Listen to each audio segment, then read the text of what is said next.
안녕하세요. 주님의 마음을 받는 중요한 시간 주마중입니다. 네, 어제는 어떠셨습니까? 잘 보내셨나요? 주님의 말씀, 교회에서 목사님들의 말씀, 또 여러분들이 묵상하시고 기도하실 때 받는 주님의 마음들, 여러 가지의 말씀을 우리가 받습니다. 그리고 압니다. 그런데 그것을 아는 데서 끝나버리면 아무 의미 없습니다. 그 말씀대로 그 마음대로 행할 때, 순종할 때 거기에 진짜 힘이 나는 것이라고 저는 믿습니다. 오늘 주님의 말씀을 받고 깨달을 텐데요. 그 말씀을 그냥 지적으로 동의하고 끝나는 것이 아니라 그 말씀을 들었으면 그 말씀대로 움직이고 순종하는 우리 주마중의 모든 식구들 되었으면 좋겠습니다. 오늘 주시는 말씀은요, 마태복음 7장 24절서부터 27절까지 4절 말씀입니다. 오늘 본문이 좀 길어서요, 한 번만 나누겠습니다. 그러므로 누구든지 나의 이 말을 듣고 행하는 자는 그 집을 반석 위에 지은 지혜로운 사람 같으리니 비가 내리고 창수가 나고 바람이 불어 그 집에 부딪히되 무너지지 아니하나니 이는 주추를 반석 위에 놓은 까닭이요 나의 이 말을 듣고 행하지 아니하는 자는 그 집을 모래 위에 지은 어리석은 사람 같으리니 비가 내리고 창수가 나고 바람이 불어 그 집에 부딪힘에 무너져 그 무너짐이 심하니라. 아멘. 오늘은 쉬운 성경 버전으로 나누겠습니다. 내 말을 듣고 그대로 행하는 사람은 바위 위에 집을 지은 지혜로운 사람과 같다. 비가 내리고 홍수가 나고 바람이 불어 그 집에 몰아쳐도 그 집은 무너지지 않았다. 왜냐하면 그 집은 바위 위에 지어졌기 때문이다. 내 말을 듣고도 행하지 않는 사람은 모래 위에 집을 세운 어리석은 사람과 같다. 비가 내리고 홍수가 나고 바람이 불어 그 집에 몰아쳤을 때 그 집은 쉽게 무너졌는데 그 무너진 정도가 심하였다. 아멘, 아멘. 또 오늘 이 귀한 말씀과 같이 보면 좋은 책이 또 새롭게 나와서 여러분께 소개시켜 드리려고 합니다. 김병삼 목사님의 신간입니다. 분당의 만나교회를 담임 목회하시는 우리 김병삼 목사님의 새로운 책인데요. 예수님의 마음 알기입니다. 네, 이번에 예수님의 마음 알기는요, 특별히 비유의 말씀들이 우리 말씀 가운데 나오잖아요. 그 예수님의 12가지 비유를 하나하나 예수님의 마음 알기로 풀어냈습니다. 저도 이거를 보면서 예수님이 이런 마음이셨구나 라는 것을 새롭게 깨닫게 되었습니다. 예수님의 마음을 알고 싶은 분들, 예수님의 음성을 듣고 싶으신 분들은 이 책 강추해 드립니다. 오늘 그 안에서 좋은 글이 있어서 나누려고 합니다. 제목은요, 무조건 기도 응답 받는 최고의 방법. 말씀을 듣는 것보다 행하는 것이 중요합니다. 반석이 나올 때까지 파 내려가야 합니다. 팔레스타인 지역의 여름은 건조하고 따뜻해 집을 짓기에 알맞은 기후입니다. 반면 우기가 찾아오는 가을에는 이른 비가 시작되고 겨울에 본격적으로 늦은 비가 내려 집을 건축하기에는 좋지 않은 상황입니다. 그래서 이스라엘 사람들은 주로 여름에 집을 짓습니다. 건기인 여름에는 점토 성분이 많은 땅의 흙이 햇빛을 받아 단단하게 굳기 때문에 반석이 아니어도 집을 짓는데 큰 문제가 없습니다. 그런데 그런 땅에 집을 지으면 어떻게 될까요? 우기가 되어 순식간에 땅이 물에 잠기면 굳었던 땅의 점토 성분이 와해되어 죽처럼 풀어지고 이렇게 변한 진흙이 물과 함께 탕류가 되어 흐르면 새로 지은 집에 쌓았던 벽돌이 진흙과 함께 녹아서 빠져나오고 결국 집이 무너지게 됩니다. 이런 이유로 이스라엘에서는 건축자들이 건물을 지을 때 반드시 안반 위에 짓는다고 합니다. 건기에 딱딱한 땅일지라도 거기에 바로 집을 짓지 않고 그 땅을 파기 시작해 반석이 나올 때까지 파냅니다. 그 반석 위에 집을 지어야 집이 무너지지 않기 때문입니다.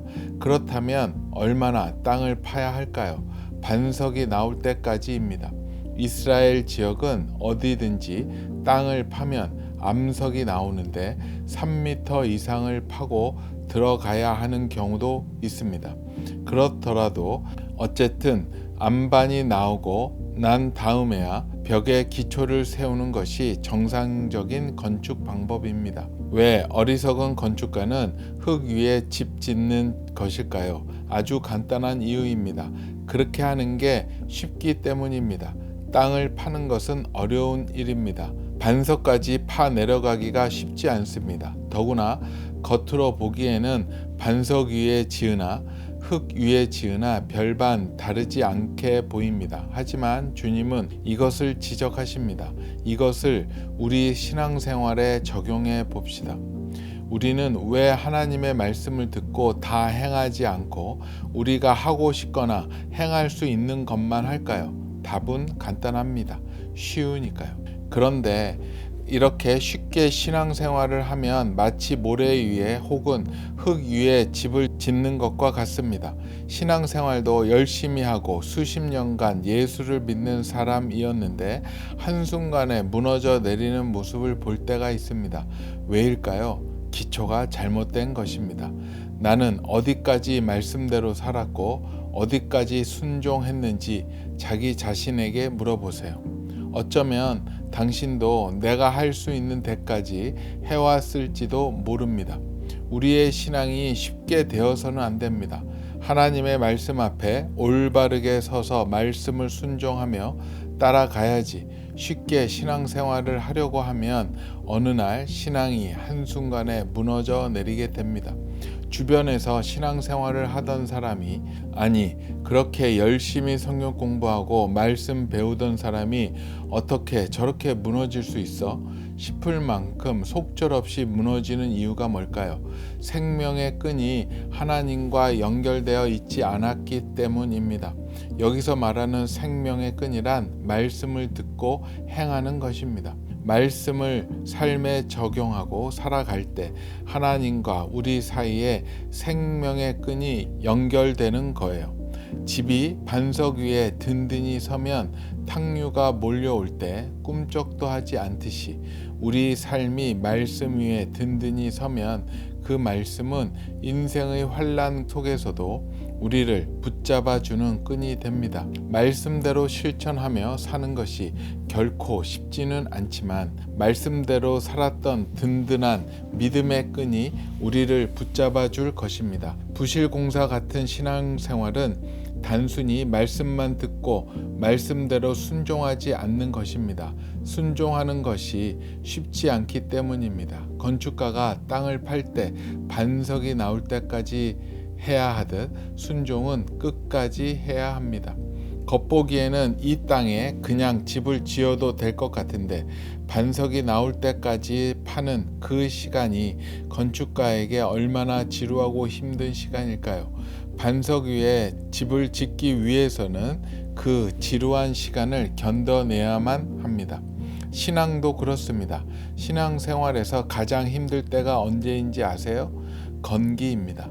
아무 문제도 없고 어떤 변화도 보이지 않는 시간입니다. 하나님의 역사를 생생히 경험하고 내 마음이 뜨겁고 감동될 때는 말씀에 순종하고 땅을 파 내려가는 것이 별다른 문제가 되지 않습니다. 그런데 삶에 그 어떤 증거도 보이지 않는 채로 끊임없이 땅을 파야 하는 시기에는 이것이 얼마나 지루하게 느껴집니까? 파면서도 이걸 내가 왜 파고 있지? 하면서 자기가 너무 미련하게 느껴지는 거예요. 그럴 때 우리는 이런 질문을 던집니다. 어디까지 파 내려가야 해요? 반석이 나올 때까지입니다. 꼭 그렇게까지 해야 합니까? 네, 그렇습니다. 그 시간을 견뎌내야 합니다. 주님이 우리에게 주시는 장식품이 아닙니다. 선택 가능한 것이 아니며 절대적인 순종이 필요합니다. 끝까지 땅을 팔 수 있는가 하는 것이 신앙의 관건입니다. 아멘. 기도 응답의 방법, 무조건 응답받는 이 방법은요, 끝까지 응답받을 때까지 하는 겁니다. 저도 항상 응답받을 때까지 하고 있습니다. 지금도 계속 하고 있죠. 그것은 응답을 못 받은 기도 제목이 아니고요. 이 기도는 네가 더 해야 되겠다라고 주님이 말씀을 주셔서 그냥 합니다. 저는 벌써 응답을 받았습니다. 마음에 품고 기도하는 기도 제목들, 섬기고 싶은 우리 목사님, 또 목사님의 책들이 있죠. 저는 응답을 받았습니다. 벌써 미래에 일어날 규장을 통해서 나올 그 책을 바라보고 있고요. 하지만 그 기간이 필요한 거죠. 그 기간을 버티고 있는 상황입니다. 물에 떠 있는 백조처럼 멋있게 있지만 아닙니다. 저 발밑에서는, 물 아래에서는 열심히 발을 젓고 있습니다. 그래서 품위 있게 떠 있는 것 같아요. 오늘 또 이 말씀이, 또 이 내용이 그것을 강조해 주시는 것 같아요. 끝까지 기도하고 끝까지 하나님의 말씀에 끝까지 순종하다 보면 무엇인가 눈에 보이는 결과물들이 안 나올지라도 주님이 말씀하시면 그냥 끝까지 가는 것, 그 순종을 보시고 하나님이 하나님의 타이밍에 그 문을 열어주신다라고 생각이 들어요. 저번 주인가요? 금요일에 색다른 경험을 하고 왔습니다. 합창단에 섰습니다. 우리나라에서 아마 유일무이한, 또 앞으로도 있을지 없을지 모르겠지만 최고의 단원들이 모인 합창단에 당당하게 그 일원으로 섰습니다. 여러분들 복음의 전함이라고 혹시 들어보셨나요? 복음을 전한다라는 의미도 있고 복음을 전하는 전투함에 대한 의미도 있고요. 그래서 그 복음의 전함은 광고나 광고 매체를 통해서 길거리 광고판, 버스나 택시의 광고판들의 그런 유명한 문구들이 있죠.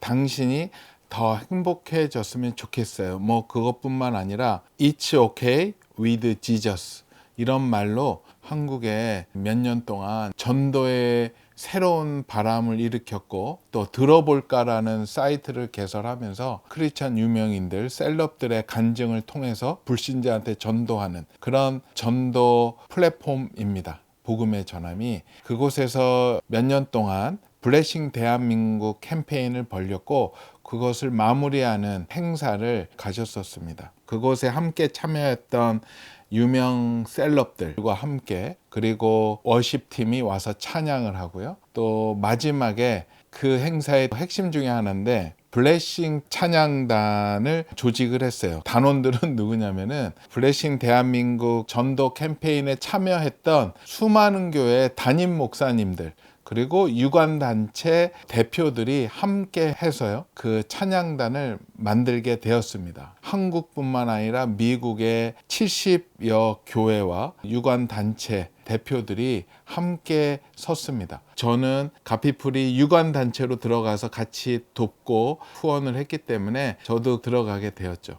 유명하신 분들도 많이 뵙고 좋은 교제를 나누는 시간이었어요. 그래서 그분들이 다 모여서 함께 이제 찬양을 했는데요. 세 곡을 불렀어요. 내 눈 주의 영광을 보내, 그 다음에 충만, 그리고 전체가 같이 찬양하는 나로부터 시작되리 라는 세 가지 곡을 이제 찬양을 했죠. 그래서 그날 다들 처음 뵙고 그 행사하기 한 몇 시간 전에 만나서 처음 이제 입을 맞춰봤죠. 맞춰봤는데 싸하더라고요. 이게 될까?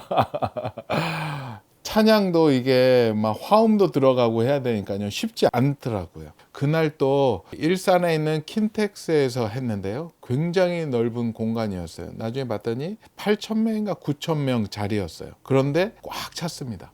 자리가 모자랐을 정도로 많은 분들이 함께 하셔서 그 기쁨을 같이 나눴는데, 하여튼 찬양할 때 겁이 나더라고요. 이게 될까? 그런데 놀라운 것은 우리 그 모였던 목사님들이요, 한 가지 다들 가지고 계시는 게 있는데 기름 부으심이었어요. 하나님의 임재하심. 우리 목사님들은 실전에 강하세요. 그렇게 연습을 하고 이게 될까 했었는데요. 점점 하면서 좀 맞춰져 갔고, 그래서 이제 나중에 마지막 때 이제 다 올라가서 정렬을 하고 처음 찬양을 입을 여는데요. 저는 깜짝 놀랐어요. 찬양을 하는데 아니 이런 화음이 하면서 꼭 천군 천사가 옆에 와서 뒤에서 코러스를 넣어주는 줄 알 정도로 굉장히 은혜로웠습니다. 저는 찬양을 하면서 너무 은혜를 받았어요. 그냥 눈물이 왈칵 올라오고 그 한 분 한 분 하나님의 영광을 위해서 찬양하는 그 목사님들의 그 진심이 모여지니까는 최고의 찬양이 되었습니다. 저희 이 아래 댓글에 그 찬양만 따가지고 그 실제 영상 한번 올려놓게 한번 기도하시면서 봐보세요. 블레싱 대한민국을 위해서 함께 주님께 예배드렸던 너무나도 놀라웠던 시간이었습니다. 그러고 나서 그 다음날 하루 또 이렇게 숙소에서 자고 마무리하느라고 그 다음날 아침에 이제 조찬 모임을 했습니다. 그곳에서 이제 아침에 어저께 있었던 은혜를 이제 나누는 시간이 있었어요. 그러면서 다들 하시는 말씀 중에 하나가 이런 모임이 교회에서 처음이었다. 이렇게 모여서 자기 이름 내지도 않고 자기의 교회 내세우지도 않고 이렇게 함께 섬기고 찬양했던, 그리고 몇 년 동안 하나님의 복음이 펼쳐 나눠지고 버스에, 거리 광고판에, 지하철 광고판에, 택시 광고판에, 그리고 이번에 우리가 한번 롬파리팔 때 나눴죠. 뉴욕의 타임스퀘어에도 이 광고가 실렸는데요. 이 일이 이루어지는 것에 대해서 서로 기적이다라고 나누었고요. 그러면서 한 명의 이름이 많은 분들이 이야기하기 시작을 했어요. 이 복음의 전함을 시작한 복음의 전함의 고정민 이사장님에 대한 이야기들이 나왔어요. 갑자기 어떤 장로님이 찾아오셔서 하나님의 이 땅을 위해서 일하고 싶다라고 하시면서 자기는 교계에 아는 사람 아무도 없다 라고 하면서 자신의 꿈을 나누고 이 땅 가운데 그 많은 광고 가운데 왜 예수님의 광고가 없느냐, 예수님의 광고를 하고 싶다. 그래서 복음을 새로운 세대에 새로운 방법으로 전달했었던 그 고정민 이사장의 고백을 통해서 결국 이런 일들이 이루어졌다라는 것들이 많은 분들의 고백이었습니다. 저분을 만나면 그냥 하나님의 일에 동참하게 된다. 그렇게 해서 그 교회에서도 그 운동을 나누게 되었고, 그게 모여서 전국에, 전 세계로 나누어지는 것, 놀랍다라고 얘기를 하십니다. 미국도 지금 번져가고 있죠. 그래서 올해는 미국 동부 지역, 그리고 내년도에는 또 비전까지 발표했는데 또 일본 지역까지 블레싱 재팬으로 또 이어지게끔 하나님께서 또 이끌고 계시더라고요. 그 시작은 한 사람의 꿈이었다. 한 사람의 비전이었고 한 사람의 순종한 데서 시작을 했었다라고 얘기를 합니다. 고 이사장님이 롬팔에서 그 간증을 하셨어요. 그분은 원래 광고쟁이였고 일반에서 광고 영역으로 큰 돈을 버셨고 그쪽에서 아주 잘 나가던 분이었는데 어느 날 은혜를 깊이 받으시고 하나님의 사인을 받고 이 땅 가운데 예수 광고를 해라, 예수 복음을 알려라 라는 하나님의 비전을 받고 그것을 다 정리하고 이 일을 순종을 했더니 이렇게 놀라운 일을 만드는 것을 보면서 저도 정말로 놀랍더라고요. 기도 응답을 받는 방법? 이분처럼 하면 됩니다. 반석이 나올 때까지 땅을 파면 됩니다. 그래요. 우리 주마중 식구들은 어떠십니까? 반석이 나올 때까지 파세요. 주님의 약속은 언젠가 돌아옵니다. 파다 보면 그 약속이 도착할 것이고 도착한 약속을 이루면은 하나님이 또 다른 약속을 해 주실 겁니다. 그러면 또 새로운 데 가서 파면 되겠죠. 계속 가 보십시오. 좀 열매가 안 보여도 계속 하다 보면 하나님이 아마 열매 맺게 해 주실 것이고요. 그분들을 위한 오늘 나눔이 아닐까 생각이 듭니다. 우리 본문 중에서 좋은 글 한번 좀 나누겠습니다. 하나님의 역사를 생생히 경험하고 내 마음이 뜨겁고 감동될 때는 말씀에 순종하고 땅을 파 내려가는 것이 별다른 문제가 되지 않습니다. 그런데 삶에 그 어떤 증거도 보이지 않는 채로 끊임없이 땅을 파야 하는 시기에는 이것이 얼마나 지루하게 느껴집니까? 파면서도 이걸 내가 왜 파고 있지 하면서 자기가 너무 미련하게 느껴지는 거예요. 그럴 때 우리는 이런 질문을 던집니다. 어디까지 파 내려가야 해요? 반석이 나올 때까지입니다. 꼭 그렇게까지 해야 합니까? 네, 그렇습니다. 그 시간을 견뎌내야 합니다. 주님이 우리에게 주시는 장식품이 아닙니다. 선택 가능한 것이 아니며 절대적인 순종이 필요합니다. 끝까지 땅을 팔 수 있는가 하는 것이 신앙의 관건입니다. 아멘. 네, 오늘 말씀 한 번 더 보겠습니다. 그러므로 누구든지 나의 이 말을 듣고 행하는 자는 그 집을 반석 위에 지은 지혜로운 사람 같으리니 비가 내리고 창수가 나고 바람이 불어 그 집에 부딪히되 무너지지 아니하나니 이는 주추를 반석 위에 놓은 까닭이요 나의 이 말을 듣고 행하지 아니하는 자는 그 집을 모래 위에 지은 어리석은 사람 같으리니 비가 내리고 창수가 나고 바람이 불어 그 집에 부딪힘에 무너져 그 무너짐이 심하니라. 아멘. 같이 기도하겠습니다. 주님 감사합니다. 주님 감사합니다. 주님 도와주시옵소서. 역사하여 주시옵소서. 지금 그 일을 그 순종하려는 그 마음은 있지만 행동으로 잘 움직이지 못하는 마음들이 있습니까? 주님 찾아오셔서 행동하게 용기 허락하여 주시고 비전을 부어 주시옵소서. 우리가 말로만 듣고 아는 자에서 멈추는 것이 아니라 그 말씀을 알고 그 말씀을 실천하는 반석 위에 집을 짓는 그런 하나님의 온전한 백성들 되게 허락하여 주시옵소서. 감사하오며 거룩하신 예수 그리스도 이름으로 기도합니다. 아멘. 네, 그래요. 오늘도 이 말씀 붙잡고 우리가 믿음으로 끝까지 나아갔으면 좋겠습니다. 저번에 롬팔에 나누었을 때 뉴욕의 타임스퀘어 광고 올라가는데 우리 함께 기도하고 또 헌금 플로잉 하셨잖아요. 감사합니다. 많은 분들이 또 보내주셔서 재정이 그쪽으로 많이 간 것 같아요. 저희가 이렇게 중간에 봤더니 한 4,500만 원 정도 재정이 들어온 것 같아요. 너무나도 감사합니다. 그 재정이면 또 많은 날을 예수님을 알리는 광고에 사용될 수 있으니까는요, 잘 사용하겠습니다. 오늘도 주님의 말씀에 온전히 순종하고 행동하는 우리 주마중의 모든 식구들 되었으면 좋겠습니다. 오늘도 블레싱.